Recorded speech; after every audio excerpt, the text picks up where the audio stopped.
The journey that started from very common man, he now leads the aspiration of the future of 1.4 billion. And that's what you call a phenomenal journey. And you know how I see this entire portfolio, labor and employment is related to human capital. So that's the current human capital of the 1.4 billion. Climate change, environment, forest, that's the future. So protection of the future of that 1.4 billion. And here we are with the Honorable Minister. I'll now come back to the book, The Rise of BJP.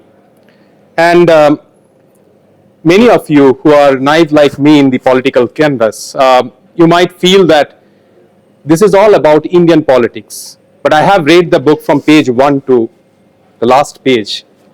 And one thing I can say that this is the best account of unison of politics, governance, bipartisan policies and strategies, and most importantly, values. That's why I will start with the point of values. So, the Honorable Minister wrote that BJP's foundational commitments encapsulated in Panchnishtha. So, that served as the guiding principle for both the party and the government.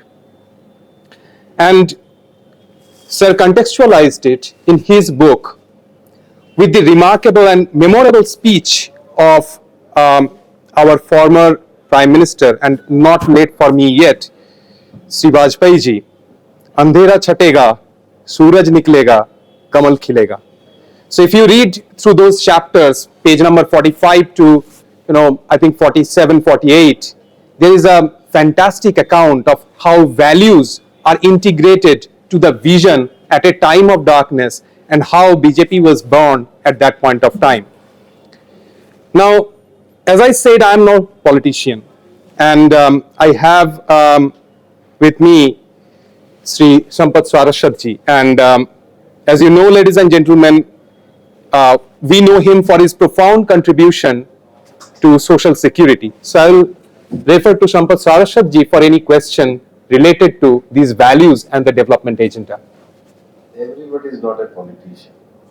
Some are professional politicians. Some are part-time politicians. Right. And some are sometime doing a politics in their life. So nobody is a fully politician. Everybody is a politician, but nobody is a politician. So claiming that I am not a politician is the biggest politics. Thank you, sir, for that. Probably I can come on that domain someday. अब सामाजिक दृष्टि से अगर हम बात करें माननीय मंत्री जी, तो भारतीय जनता पार्टी पिछले 9 साल से लगातार लेबर और एम्प्लॉयमेंट ही नहीं, हर घटकों पे, हर बिंदुओं पर काम कर रही है। अगर 2047 के विजन को ध्यान में रखते हुए हम बात करें तो आने वाले समय में हम लेबर एंड एम्प्लॉयमेंट के माध्यम से और एम्प्लॉयमेंट को खास तौर पर और उनके स्वास्थ्य के माध्यम से, क्योंकि स्वास्थ्य का भी जिम्मा आपके ही बलबूते पर है ESIC के माध्यम से, तो उसको आप किस दृष्टि से देखते हैं सामाजिक दृष्टि से? सबसे पहले तो हमें मानना चाहिए कि रोजगार 2 क्षेत्रों में होता है, संगठित क्षेत्र और असंगठित क्षेत्र। संगठित क्षेत्र का जो रोजगार है वो 10% से ज्यादा है, और असंगठित क्षेत्र का रोजगार, जिसको स्वरोजगार कहते हैं, वो लगभग 90% लोगों में होता है। लंबे समय तक देश में इस बात को लेकर के कोई डेटा था ही नहीं कि असंगठित क्षेत्र के रोजगार का डेटा क्या है, लोग कौन है, प्रोफाइल क्या है। पहली बार प्रधानमंत्री नरेंद्र मोदी जी के निर्देशन में हमने ई श्रम पोर्टल बनाया है, और ई श्रम पोर्टल पे आज 30 करोड़ असंगठित क्षेत्र के लोगों का हमारे पास डेटा है, और 400 से ज्यादा ऑक्यूपेशंस हैं। ये सारे ऑक्यूपेशंस आप सरकार के द्वारा नहीं कर सकते। अभी कल ही मेरे पास जब हम सर्कुलर इकोनॉमी की और रिसाइकिल और वेस्ट टू वेल्थ की बात करते हैं, तो रेक पिकर्स में ही अलग तरह के ऑक्यूपेशंस हैं, लगभग 7-6 तरह। जैसे हॉर्टिकल्चर में अलग तरह के ऑक्यूपेशन होते हैं, रबर प्लांटेशन वाला अलग होता है, एप्पल प्लांटेशन वाला अलग होता है, आम का जो उत्पादन करते हो बागान, कॉफी वाले अलग होते हैं, टी गार्डन अलग होते हैं। तो एक ही प्रकार के व्यवसाय में बहुत डिफरेंट अलग अलग ऑक्यूपेशंस होते हैं। अब ई श्रम पोर्टल बनाने के बाद हमने ई श्रम पोर्टल का मैचिंग बाकी से करा कि one nation one ration card में है क्या, माइग्रेंट लेबर के साथ है क्या, या सरकार की अन्य योजनाओं के साथ है क्या। फिर ये जो 90% वर्ग असुरक्षित इसलिए रहता था कि इसमें किसी प्रकार की पेंशन नहीं, तो प्रधानमंत्री नरेंद्र मोदी जी की सरकार ने प्रधानमंत्री श्रम योगी मानधन योजना शुरू की, ताकि क्योंकि इसमें प्राइवेट इंश्योरेंस रह सकते लेकिन सरकारी मतलब जिसको पेंशन है वो नहीं। फिर देश में एक आयुष्मान योजना कार्ड शुरू किया गया ताकि संगठित क्षेत्र के लोगों को तो लाभ है लेकिन असंगठित क्षेत्र के लोगों को लाभ नहीं। फिर काफी सारा इस देश में जो हमारे को रोजगार चाहिए, तो संगठित क्षेत्र में भी जो हमारे एमएसएमई के लोग हैं, आप देखो हिंदुस्तान में अभी भी आपको अगर अपने मकान की मरम्मत कराने के लिए प्लम्बर चाहिए तो सुबह मार्केट में खड़े रहते हैं, वहां से लेकर के आते हैं। अगर कोई फैक्ट्री वाले को चाहिए आज के समय में, आप नरेला और इधर निकल जाइए तो बोर्ड ही लगा रहता है, जो आ जाता है वो आ जाता है, बाकी आता है। तो हमने ई श्रम portal, MSME portal, skill ministry का पोर्टल और एलसीएस पोर्टल, इसका इंटीग्रेशन करा है। और जब एक आदमी मान लो 6 जगह प्लम्बर का काम किया और आपको अगर डेटा पे अवेलेबल है तो आप उसको प्रेफर कर लोगे। अगर वो अपना वर्क एक्सपीरियंस और सब लिख देगा तो आप पुराने वर्कर से भी पूछ लोगे कि भाई इन्होंने ऐसा काम किया है।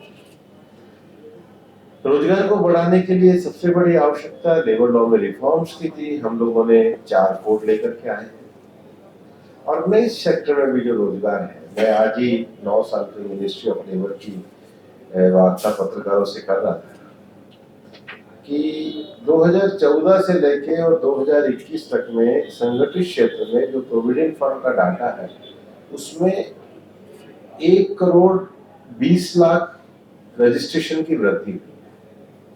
उसके साथ अगर आप देखेंगे कि पहले हम 51 लाख लोगों को पेंशन देते थे, 78 लाख को देते, मतलब लगभग 22 लाख रिटायर हो गए, उसके बाद 1 करोड़, तो 1 करोड़ 40 लाख ये रोजगार संगठित क्षेत्र में बढ़ा है। और ईपीएफओ का डाटा जिस प्रकार से रजिस्ट्रेशन बढ़ रहा है वो दिखाता है कि हमारे यहाँ संगठित क्षेत्र में भी रोजगार बढ़ रहा है, उत्पादकता बढ़ रही है। ईएसआईसी के डाटा में भी हम लगभग 3 करोड़ 67 लाख, 3 करोड़ से ज्यादा आईपीज और 12.5 करोड़ उनके परिवार के लोगों की चिंता करते हैं। पिछले 70 सालों में हम लोगों ने जो कैपेसिटी बनाई वो 20,000 बेड की बनाई। अभी ये पिछले सालों में हमने 10,000 से ज्यादा नए बेड स्वीकृत करे, 89 से ज्यादा हॉस्पिटल स्वीकृत करे, 202 से ज्यादा डिस्पेंसरी स्वीकृत करी। अब हम गति शक्ति के साथ उसको इंटीग्रेट करने जा रहे हैं। तो whole of the government approach लेकर के और सबका साथ सबका विकास वाले संगठित और असंगठित दोनों क्षेत्रों को लेकर के हम काम कर रहे हैं। और जिस तरीके से हम लोग अब आगे बढ़े हैं, मुझे लगता है कि भविष्य में रोजगार की कुशलता भी बढ़ेगी, उत्पादकता भी बढ़ेगी और ज्यादा स्वरोजगार और संगठित क्षेत्र के रोजगार दोनों में वृद्धि होने वाली है।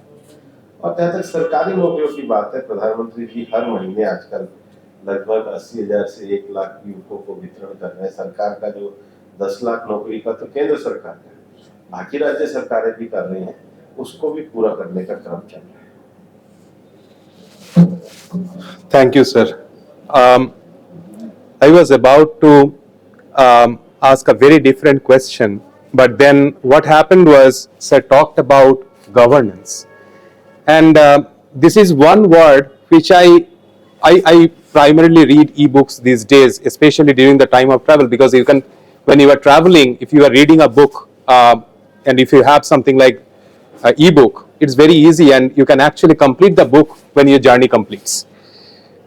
And I searched the word governance in this book. It's mentioned 37 times. Probably more than all other words that have been mentioned in this book, except for these top words. So, and I'm a global health person coming back last month after witnessing discussions from different governance mechanisms around the World Health Assembly. And there, people talked about cross-sectoral approaches between health, finance, climate change, and human welfare, labor and employment, interministerial coordinations, nationally determined contributions, how that can be increased for the protection of the people. And the Honorable Minister is holding one of the most critical space within that.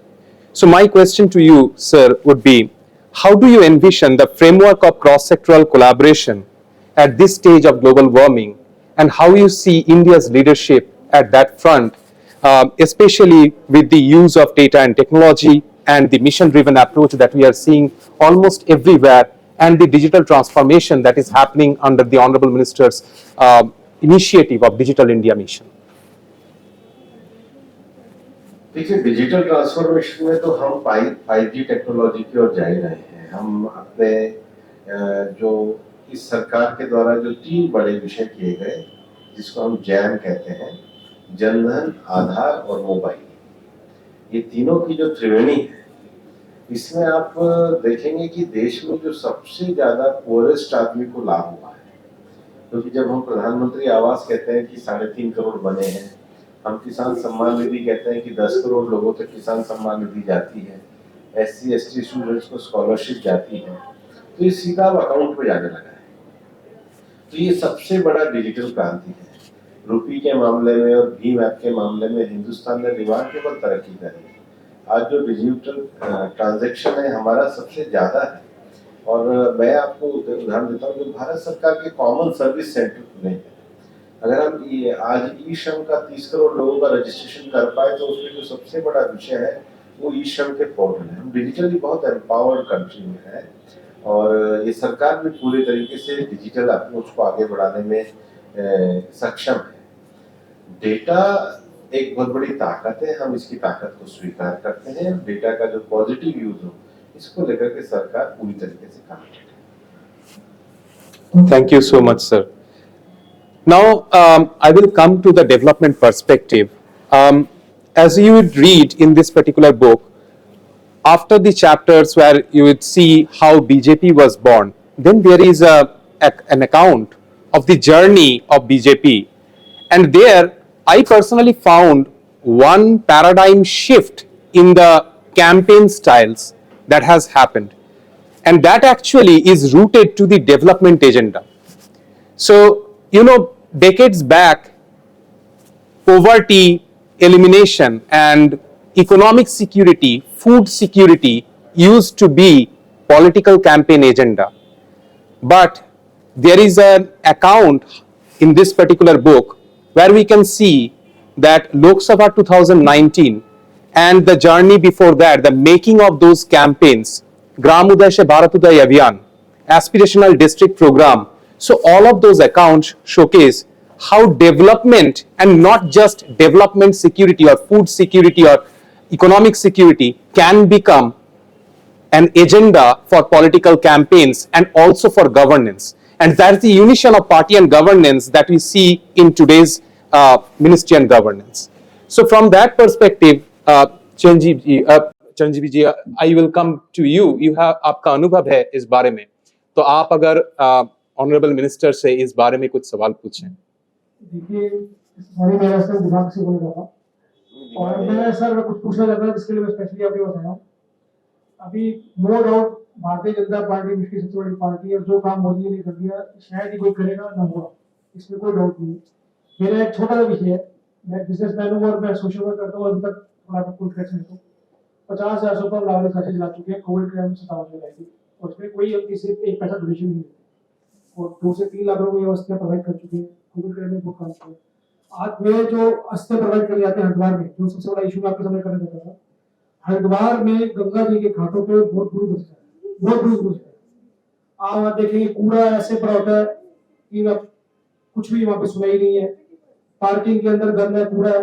तो मैं इस विषय पे आपसे बात कर रहा था कि आप पर्यावरण मंत्री भी हैं, और ये बात आपके जरिए ही हो सकती थी, काफी मैटर पे ज्यादा बोली भी हो रहा है। इसके बारे में भारत सरकार क्या सोचती है? यही 30 सालों में तो बहुत कुछ किया, लेकिन जो हरिद्वार में भी घुस है, भारत की सर्वोच्च स्थान माना गया, आदमी मरने के बाद मुक्ति कामना कर रहा था। मेरे वीडियोस है, कोई देख ले तो शायद शर्म में डूब जाए, इतनी गंदी हालत है, की थोड़ी की बात कर रहा हूँ। बाकी तो ठीक है जो घाट है, इसके विषय में आप जरूर सोचें, ये मेरी अच्छी लगती है। आपने जो विषय कहा है ये हम सबके कंसर्न है। ये ठीक है, हम लोग नमामि गंगे प्रोजेक्ट चला रहे हैं और गंगा की शुद्धता को लेकर के काम कर रहे हैं, लेकिन सर आप मेरा स्थानीय प्रॉब्लम नहीं कर रहा। स्थानीय स्तर पर जो म्यूनिसिपलिटीज की जिम्मेदारी है इसको कचरे को सफाई करने की, तो मैं आपसे पूरी तरीके से सहमत हूँ और मैं आपकी मुलाकात भी उत्तराखंड के मुख्यमंत्री जी से भी कराऊंगा और मैं चाहूंगा कि जो विषय आपने कहा है ये बिल्कुल अच्छे तरीके से हरिद्वार में देखा जाना चाहिए। मैं निश्चित रूप से कंसर्न अधिकारियों से आपकी बात करूंगा। जो म्यूनिसिपैलिटी के अलावा सर, ये जब तक स्टेट एक्शन नहीं हो रहा है वहाँ पे कुछ नहीं होगी। अभी लास्ट वीडियो है कि हरकी पौड़ी के पास बिल्कुल गंगा घाट पे, गंगा की दूसरी सिरे के पास दुनिया भर के वो खोजे लगाए खड़े हैं, प्याज के छिलके काट के गंगा जी खड़े जा रहे हैं। तो ये स्टेट एक्शन सेंट्रल गवर्नमेंट लेगी तो सीएम मोदी जी को काफी निश्चित होगा।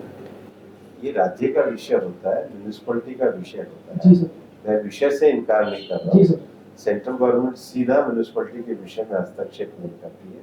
पॉलिसी के इशू में हम काम करते हैं, लेकिन एग्जीक्यूशन स्तर पर अगर कहीं गड़बड़ है तो निश्चित रूप से हम एक दूसरे के सहयोगी मिलकर स्थानीय प्रशासन से इसके संबंध में समाधान करेंगे। धन्यवाद। Thank you, Chanjeev ji, and Honorable Minister, thank you so much for the responses. Now I'll come back to this particular point, which I see as, not as one isolated issue. You talked about the policy, and translation of policy to practice is probably the most challenging part. As a minister, you witness that every day. So, and the elections are coming. So, can you talk in general that how you integrate this policy to practice translation, the Jan Andolan, in these agendas, and also connect that to the campaigns that are done every day? देखिए, एक उदाहरण मैं आपको देना चाहूंगा। दुनिया भर में सबसे बड़ी जो समस्या है वो क्लाइमेट चेंज की। तो क्लाइमेट चेंज की जो समस्या है उसका जो सबसे बड़ा कारण है वो हमारा माइंडलेस यूटिलाइजेशन ऑफ थिंग्स है रेदर देन माइंडफुल कंजम्पशन। जैसे हमने प्लास्टिक बैन किया, अब हम जानते हैं कि छोटी मोटी जगहों पे प्लास्टिक की तो थैली तुरंत बन जाती है। अब मान लो सब्जी वाला, मान लो मंदिर वाला, मान लो ये तय करें कि हम प्लास्टिक का प्रयोग नहीं करेंगे, या अभी चेन्नई में जैसा किया है कि उन्होंने एक एटीएम लगाया है कि अगर आप थैला ले जाना भूल गए तो एटीएम से कपड़े का थैला ले सकते। इवन हरिद्वार में आप जो ज्यादा गंगा के घाट पे भी गंदगी देखेंगे वो प्लास्टिक की तरह। ये एक सबसे बड़ा है और प्रधानमंत्री जी ने इसका आह्वान भी किया है, पॉलिसी के स्तर पर हमने प्लास्टिक बंद की। लेकिन ये समस्या है सब जगह। जैसे मैं एक विषय अगर कहना चाहूँ प्रैक्टिकल उदाहरण के लिए, ये जो बैठे हैं सब पर्दे ऊपर करके बैठे, एक एक लोग कोई भी बैठे। हाँ,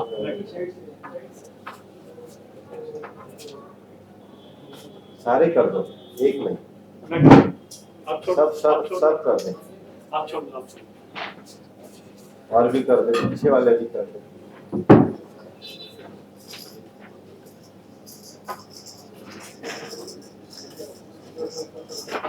ये इसे होगा और कर दे।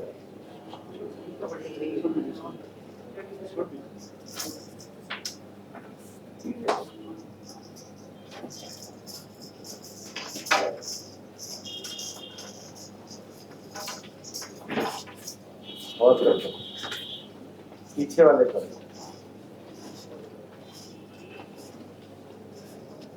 और पीछे वाले कर दो। ऊपर चढ़ जाओ, कोई दिक्कत नहीं। अब ये बीच वाली लाइट बंद कर दो।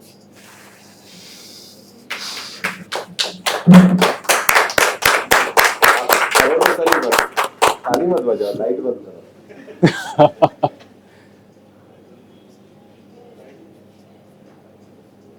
स्विच भी अलग नहीं होगा।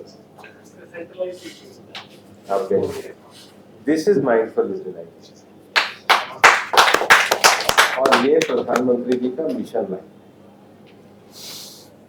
छोटी सी चीज है। मैं अभी हमारे डिपार्टमेंट में गया और उन्होंने कहा कि जब अपने डिपार्टमेंट में ये कहा है कि लंच सब एक ही रूम में करें। अब पूरे डिपार्टमेंट की लाइटें बाकी सब जगह से बंद हो जाती है, 1 घंटे तो सेविंग है। अपने पानी को लेकर, प्लास्टिक को लेकर, दिस इज द जो भारत में हमारे संस्कारों में सिखाया जाता था, चीज को कैसे यूज करना। मैं हमेशा अरुण जी के साथ मैंने काम किया है, वो जब भी निकला करते थे लाइट देखा करते थे बंद हुई या नहीं। ये जो अननेसेसरी कंजम्पशन है दुनिया की सबसे बड़ी समस्या। घर से ही प्लास्टिक का थैला छोड़कर निकले और कपड़े का लेके चले तो कोई समस्या नहीं। इसलिए हम लोगों ने मिशन लाइफ शुरू किया। और जो जन आंदोलन की बात कह रहे हैं, हमने अभी वर्ल्ड एनवायरनमेंट डे से पहले मिशन लाइफ का ऐप लॉन्च किया। बाद में तो अमिताभ बच्चन जी ने भी उसको ट्वीट किया, पीएम साहब ने भी उसको एप्रिशिएट किया। हमने कहा कोई भी व्यक्ति, आप स्कूल में हो, कॉलेज में हो, कहीं हो, अपने जीवन में एक हैबिट डाल और एक हैबिट को उस पर अपलोड कर देते, दूसरे को भी लगेगा। हमारे में सिविक सेंस है, हमारे में बाकी का सेंस है, तो हमारे में एनवायरमेंटल सेंस करें, कॉन्शियसनेस करें। अगर धरती का इसी तरीके से कंजम्पशन करते रहे, जो आज दिल्ली के व्यक्ति को चाहिए वही अगर बस्तर का आदिवासी भी अगर हमारा भाई जो है वो करेगा, और अगर भारत का जो व्यक्ति अगर अमेरिका का जो कंजम्पशन हो रहा है, यूरोपियन कंट्री का जो हो रहा है, तो ये एक पृथ्वी से काम नहीं चलेगा, ये 7 पृथ्वी चलेगा। और ये जो पृथ्वी है, ये हम अपने माता पिता से उत्तराधिकार में नहीं लाए, अपने बच्चों से उधार में लाए, ये आने वाली जनरेशन को देने के लिए। एक छोटा सा उदाहरण बताते हैं। इसलिए सबसे बड़ा आंदोलन प्रधानमंत्री जी का मिशन लाइफ है। यहाँ बैठे हुए सब लोग उसके ऐप से जुड़िए, अपनी जिंदगी की एक गतिविधि पोस्ट करिए। इससे बड़ा और जन आंदोलन क्या होता है।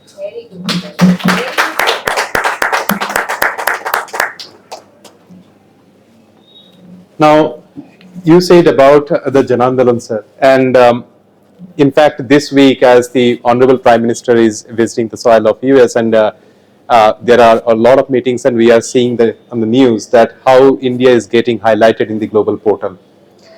And in that front, we know that this year India is having the presidency of G20, and in fact, in February this year, you talked about green economy and circular economy. You also talked about early warning for all. And from that perspective, and later this year, I think in November and December, there is the UN Conference of Parties COP28, where the global leaders will again come together to talk about climate change.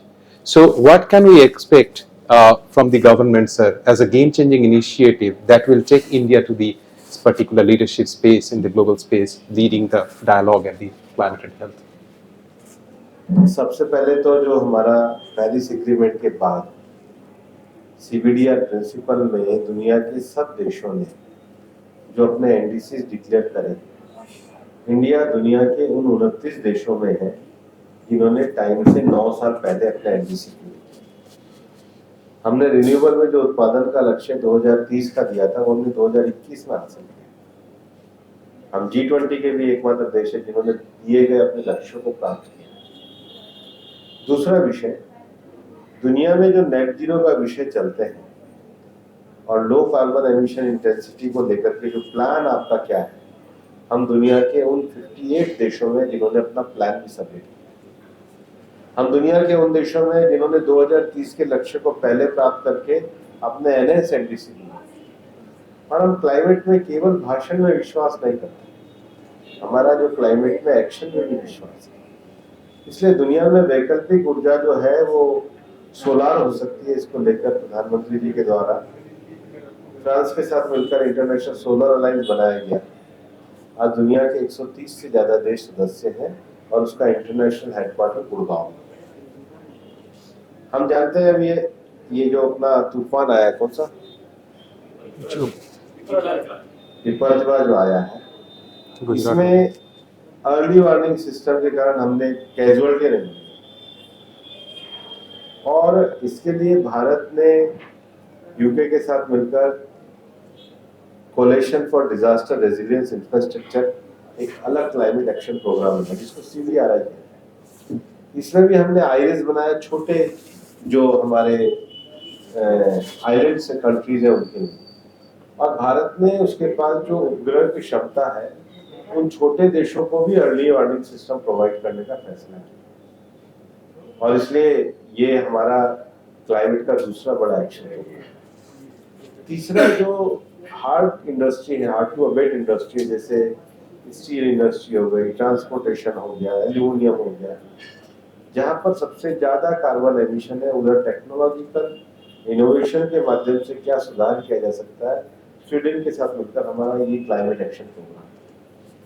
फिर climate action programme केवल ये नहीं है, biodiversity conservation के लिए भी होना चाहिए। और इसलिए भारत ने दुनिया में जो सबसे बड़ी लीडरशिप हासिल करी है कि 50 ईयर ऑफ टाइगर कंजर्वेशन में हम लोगों ने दुनिया में सबसे एक बड़ा उदाहरण खड़ा किया है। हमारी टाइगर पॉपुलेशन की संख्या बढ़ी है, लेकिन ये बिग कैट्स वहां पर रहती है जहाँ सबसे प्योरेस्ट बायोडायवर्सिटी होती है। बायोडायवर्सिटी का अर्थ केवल जंगल नहीं होता, वो हमारी ट्रिब्यूटरियां भी वहां से निकलती है, क्योंकि केवल उत्तर भारत से ही ग्लेशियर से नदियां निकलती हैं। बाकी जो हमारा पूरा जो दक्षिण और मध्य भारत है, चाहे नर्मदा जी हो, चाहे गोदावरी हो, चाहे कावेरी हो, चाहे कृष्णा हो, चाहे तापी हो, ये तो जंगलों से निकलती है। और हमारी फॉरेस्ट की जो बेस्ट बायोडायवर्सिटी का एरिया वहां से निकलते, उनका प्रोटेक्शन बहुत जरूरी है फॉर आवर सिविलाइजेशन। और ये सारे हमारे जो टाइगर रिजर्व है उनके साथ जुड़ा हुआ जंगल का एरिया है। इसलिए भारत ने दुनिया भर में बायोडायवर्सिटी का कंजर्वेशन होना चाहिए, इसको लेकर के प्रधानमंत्री जी ने बिग कैट अलायंस की घोषणा करी। दुनिया में जो 7 बड़ी बिग कैट है उसमें से 5 भारत में मिलती है। और हम इनका प्रिजर्वेशन और प्रोटेक्शन इसलिए चाहते हैं कि बायोडायवर्सिटी के प्रोटेक्शन होने से हमारे फ्यूचरिस्टिक जो सिविलाइजेशन है उसका भी प्रोटेक्शन रहेगा। तो ये सारे हमारे क्लाइमेट एक्शन प्रोग्राम है जिसकी दुनिया प्रशंसा भी कर रही है और उस पर काम भी कर रही है।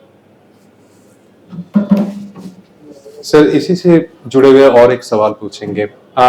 So, ladies and gentlemen, India is probably the first country that started climate mission with multi-sectoral approaches. It has several different missions or within, and in that, health is one of those missions, and then there are many other missions that are embedded within that. And this started even before the Paris Agreement. So that's kind of a phenomenal vision that the leadership has. And you will find some of those, the mentions of those, that how government thinks ahead of the time in the chapter Lok Sabha 2019, the campaign that is described in this particular book. And I encourage you to read that. So, sir, in this context, I will say that next year there is this national election, and for that national election, how are you thinking from all of these different portfolios that you lead, and how you think that again this development agenda will influence the mindset of the people in the country? नहीं, लोग विकास के साथ हैं, हमें तो पूरा विश्वास है। और हमने 9 साल विकास किया, उसका रिपोर्ट कार्ड है, तो लोग हमें वोट देंगे और हम इस विकास को निरंतर बना के रखेंगे, मुझे कोई डाउट ही नहीं। Thank you. So, sir, we are approaching the final part of this discussion, and I will request you to finally talk a few closing words about what your visions are. We'll take the audience questions as well. Yes, of course, after this. ले लीजिए पहले audience. Okay, sir. So, any question? ठीक है।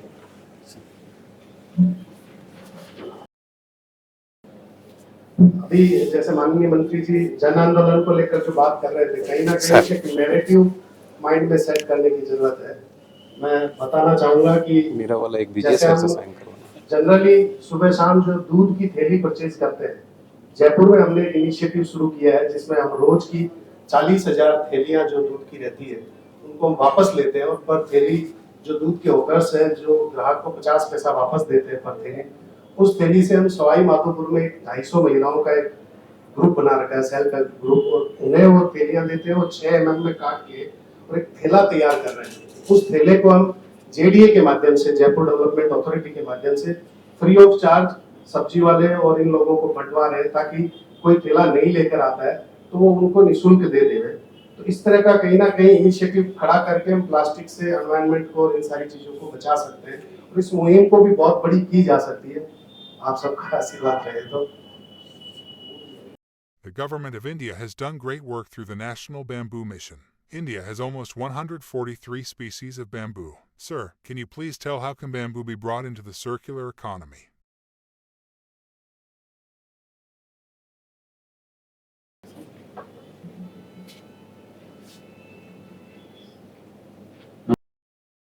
Sir, you have written in detail about the formation of Jansang in your book. Can you please tell what is the next vision of BJP for our country?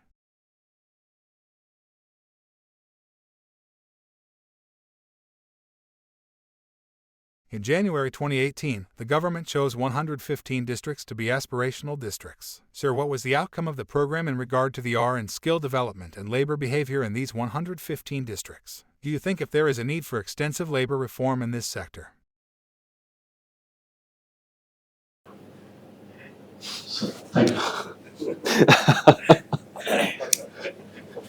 Thank you very much. So, first of all, जन आंदोलन जो थैली के लिए कर रहे हैं तो अच्छा है, लेकिन प्लास्टिक का और भी अच्छा यूज हो सकता है। मैं अभी पिछले दिनों बॉम्बे में गया, उन्होंने इस रिसाइकल प्लास्टिक के ऐसा कप टाइप बनाया जो आपके कार में जहाँ बॉटल रखते हैं ना, वहां पे फिट हो सकता है। और उन्होंने कैंपेन ये चलाया कि आप अपनी कार में जो भी कुछ खाते वगैरह इसमें डाल दें, बाद में इसको फेंक दें, आपको दुख नहीं होगा, या इसमें से कचरा फेंक। तो उन्होंने कचरे का बहुत सुंदर वो बनाया। उन्होंने बगीचे का ये बैठने का सीट बनाया, और पीएम साहब ने तो रिसाइकल प्लास्टिक की जैकेट भी पार्लियामेंट में पहनी। तो हम कितना एडवांस जा सकते हैं रीयूज रिसाइकल में, तो ये अच्छा इनोवेशन है, इसको कर सकते हैं। जहाँ तक बैम्बू की बात है, हमने बैम्बू को फॉरेस्ट प्रोटेक्ट से निकाल करके हम लोग कमर्शियल में लेकर गए। अब बैम्बू ही नहीं बल्कि हमारा जो त्रिपुरा साइड में अगरवुड था उसको भी हमने अनुमति दी है। भारत सरकार पूरी तरह एग्रो फॉरेस्ट्री को बढ़ावा देने में यकीन रखती है। नया जो फॉरेस्ट कंजर्वेशन एक्ट है उसमें भी हम एग्रो फॉरेस्ट्री को बढ़ावा देना चाहते हैं। हम हजारों करोड़ रुपए की लकड़ी इंपोर्ट करते हैं, बेहतर है हम एग्रो फॉरेस्ट्री को बढ़ावा दें, और उसके लिए हम पूरी तरीके से कमिटेड हैं। एक जो विषय आया है प्राइवेटाइजेशन का, सवाल प्राइवेटाइजेशन और सरकारीकरण का नहीं है, सवाल विकास का, ग्रोथ का है। आप ये मान के चलिए कि बहुत सारी चीजों में जो स्कोप और स्केल है वो प्राइवेटाइजेशन के साथ बढ़ता है। आप सिंगल एयरलाइंस लगा करके देश में जितना एयर ट्रैफिक नहीं कर रहे थे, आज आपका देश का एयर ट्रैफिक कई सौ गुना बढ़ गया। आज आपका कोरियर डिलीवरी कई सौ गुना बढ़ गया। आज आपका हार्डवेयर सॉफ्टवेयर कई सौ गुना बढ़ गया। आपको प्राइवेटाइजेशन से ज्यादा अपने लोगों की प्रतिभा में भरोसा होना चाहिए, और उनको भी खिलने देना चाहिए। उनको क्यों बांध के रखना चाहिए? हमारे ज्यादा स्टार्टअप हो, हमारे ज्यादा यूनिकॉर्न हो, हमारे ज्यादा मल्टीनेशनल हो, हमारे ज्यादा दुनिया में बड़े काम करने वाले ट्रेडर हो, हमारे ज्यादा वेल्थ क्रिएट करने वाले हो, क्यों घबराहट होनी चाहिए? इसमें क्या गलत है? क्यों नहीं होनी चाहिए? बनने चाहिए, लोग आगे बढ़ने चाहिए। गाँव का आदमी भी इंडस्ट्री लगाए, क्यों नहीं लगाए? केवल उसको लाइसेंस है तभी लगाए। कोई आदमी एक हॉस्पिटल खोल रहा है, 20 हॉस्पिटल खोल रहा है। कोई आदमी अपने गांव में रेस्टोरेंट शुरू करे, दिल्ली तक खोलता चला जाए, किसको मना है? तो ये तो चीजें हमें एक खुले दुनिया में रहने वाले लोगों के रूप में होनी चाहिए। और मेरे को कहना नहीं चाहिए कि कुछ लोग विपक्षी पार्टियों के रोज सर्वे करते हैं कि आज लोग किस बात पे वोट दे रहे हैं। भूल जाते हैं अगले हफ्ते की पिछले हफ्ते क्या बोला था, नई चीज पे वोट। ये जो सर्वे कर करके जो स्टेटमेंट देने वाले लोग हैं, इनसे देश नहीं चलेगा। तो देश चलाने के लिए एक विजन चाहिए, ओपननेस चाहिए, पॉलिसी में रिफॉर्म चाहिए, दृढ़ता चाहिए। तो वो बीजेपी देने का काम कर ही रही है, और इसीलिए हमने 115 डिस्ट्रिक्ट जो है वो एस्पिरेशनल डिस्ट्रिक्ट बनाए। मैं मणिपुर के बॉर्डर पे एक डिस्ट्रिक्ट में गया था, तमिलनाडु में, जैसलमेर भी गया और चित्रकूट भी गया। इसमें हमने पैरामीटर्स तय करे, महिलाओं का स्वास्थ्य, महिलाओं की बीमारी, बच्चों का स्कूल जाने का तरीका, ये, और उस पैरामीटर को नीति आयोग ने किया है। मैं जिला प्रशासन के साथ भी बैठा हूँ, और जिला प्रशासन के साथ बैठने के बाद मेरे को ध्यान में आया कि ये एक हेल्दी कंपटीशन पूरे देश में हो।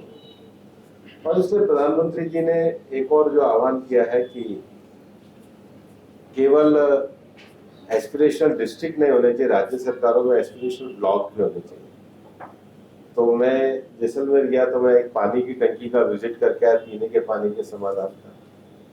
आज आप चित्रकूट में जाएंगे, एक समय बहुत पिछड़ा था, आज वो हाईवे से भी जुड़ गया है, वहाँ एयरपोर्ट आ गया है, वहाँ पे टाइगर रिजर्व सेंचुरी, रानी सेंचुरी आ गई, नेशनल हाईवे से जुड़ गया। तो जो एकदम दूर गया हुआ जिला था वो कैसे आया। मणिपुर तमिलनाडु में जाके आज आप नया डिस्ट्रिक्ट एडमिनिस्ट्रेशन कॉम्प्लेक्स, ये तो वो डिस्ट्रिक्ट बता रहा हूँ जो मैंने खुद ने ग्राउंड पर विजिट किया। तो इस पे एक बड़ा विषय आया है। एक जो अंतिम प्रश्न पूछा है कि बीजेपी का आगे क्या है, तो हमने बुक की जो लास्ट लाइन लिखी थी, going forward the combination of the BJP dedicated and disciplined cadre, it's non dynastic leadership. BJP लोकतंत्र के लिए है, परिवार के लिए नहीं। It's inner party democracy. हम केवल डेमोक्रेसी को दिखाने के लिए नहीं करते कि किसी को बुला करके अध्यक्ष बना दे, बाद में अध्यक्ष घर के बाहर बैठा हो कि जी मालिक बताएंगे तभी डिसीजन होगा, ऐसे नहीं। Inner party democracy, it's relentless activity. अभी भी हम 9 वर्ष के कार्यक्रमों को लेकर के जाते हैं। हमारे कार्यकर्ताओं को लगता है काम क्यों करते हैं, क्योंकि हम जनता से संपर्क और संवाद में हमेशा यकीन रखते हैं। Training and induction of new member, ऐसा नहीं है कि हम दो हमारे दो ही रहे, नए लोग आते रहे, उनको जोड़ते रहे। Every 3 year gives it an advantage over other political parties. तो पार्टी ने राइज ऑफ बीजेपी के पीछे पूरा वर्किंग सिस्टम खड़ा हुआ है, उसकी कुछ क्वालिटेटिव चीजें हैं, ये आगे बढ़ती रहेंगी, बीजेपी आगे बढ़ती रहेगी। हम बीजेपी को आगे बढ़ाने के लिए नहीं है, बीजेपी के द्वारा देश आगे बढ़े, ये हमारी प्लान है। So I have one question last. Do you plan to write another book, and what will be the topic, sir? Already लिख दी है, सितंबर में आएगी। अच्छा, और विवेक भारत के वापिस से पुनर्जागरण के जो 9 साल में किस प्रकार से हुए, हमारे यहाँ दत्तोपंत ठेंगड़ी जी ने एक 3rd पे लिखी थी, गवर्नेंस का क्या मॉडल होना चाहिए। प्रधानमंत्री जी के विजन में हमने उसको कैसे आगे बढ़ाया है, रूपा पब्लिकेशन के साथ काम चल रहा है। कोशिश करूंगा आपके बीच में आकर उस बात के बारे में बताऊं। हमारे देश में लगभग 2,70,000 बायोडायवर्सिटी रजिस्टर हम बना रहे हैं। जो बायोडायवर्सिटी को सबसे बड़ा चैलेंज है कि हमारे जो ट्रेडिशनल प्लांट्स हैं उनका कोई रिकॉर्ड और डाटा नहीं, लोगों में अवेयरनेस भी नहीं। हमने नेशनल बायोडायवर्सिटी रजिस्टर में उनको रजिस्टर्ड कराया, बल्कि मिशन लाइफ में भी 10,000 से ज्यादा रजिस्टर बने। एक बार जब ये पूरा रजिस्टर बन जाएंगे तो अपनी जो लोकल जितनी भी अपने ये जो आपकी स्थिति मधुमक्खी से लेकर सबके प्रिजर्वेशन के लिए काम कर रहे हैं। हमारे 2 इंस्टीट्यूट है, बॉटनिकल सर्वे ऑफ इंडिया और जियोलॉजिकल सर्वे ऑफ इंडिया। उन दोनों का मिला जुला सब्जेक्ट, एक का प्लांट पे काम है, एक का इस पे काम है, और वो टेक्सोनॉमी को लेकर के काम कर रहे हैं। उसके अलावा भी हमारे फॉरेस्ट सर्वे और इंदिरा गांधी फॉरेस्ट इंस्टीट्यूट के द्वारा हम लोग काम कर रहे हैं और डिटेल में इस पे काम कर रहे हैं। Thank you so much, sir.